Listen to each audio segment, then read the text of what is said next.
Grand classique d'Henri Verneuil, La Vache et le Prisonnier, diffusé ce dimanche 8 janvier 2023 à 21h10 sur C8, met en vedette un animal prénommé Marguerite. Le réalisateur a d'ailleurs dû s'employer pour la sauver de l'abattoir. Un singe en hiver, peur sur la ville, le clan des Siciliens, comme Icare. En une quarantaine d'années de carrière, Henri Verneuil, qui a eu une exigence farfelue sur le tournage du clan des Siciliens, connaît beaucoup de succès, qu'il soit public, critique ou les deux. Et si son acteur fétiche reste Jean-Paul Belmondo, au centre d'un curieux imbroglio sur à bout de souffle, le réalisateur français tourne avec les plus grands acteurs, en tête desquels Jean Gabin, Lino Ventura, Michel Morgan ou encore Alain Delon. Outre Bébel, un autre monstre sacré du cinéma occupe une place primordiale dans la filmographie d'Henri Verneuil, Fernandel.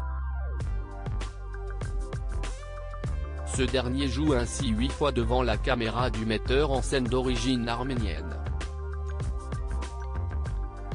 Et en 1959, l'interprète de Don Camillo lui apporte même son plus gros succès public. En attirant plus 8,8 millions de curieux dans les salles obscures, La Vache et le Prisonnier, diffusé ce dimanche 8 janvier 2023 à 21h10 sur C8, se paie même le luxe de trôner sur la première marche du box-office de l'année.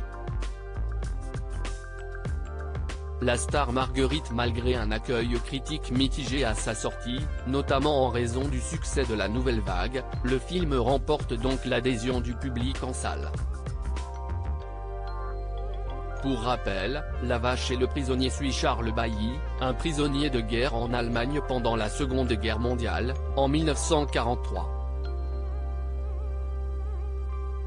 Employé dans une ferme, il décide de s'évader et tente alors de traverser l'Allemagne en compagnie d'une vache prénommée Marguerite.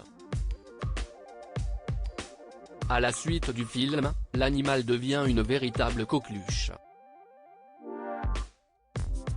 Le sauvetage in extremis d'Henri Verneuil pour incarner Marguerite. Henri Verneuil prend à l'époque le choix très au sérieux puisqu'il auditionne pas moins de 600 vaches. À l'issue de ce curieux casting, il jette son dévolu sur deux Normandes, l'original et la doublure. Après le tournage, la star à cornes est cependant destinée à une mort certaine. Le réalisateur doit en effet rendre Marguerite à son propriétaire, qui souhaite l'envoyer à l'abattoir. Mais il s'y oppose fermement. Avant de lui trouver un nouveau prêt chez un fermier normand, afin qu'elle puisse finir sa vie paisiblement. À lire aussi La Vache et le Prisonnier, C8, mais pourquoi tant de vaches se prénomment-elles Marguerite ?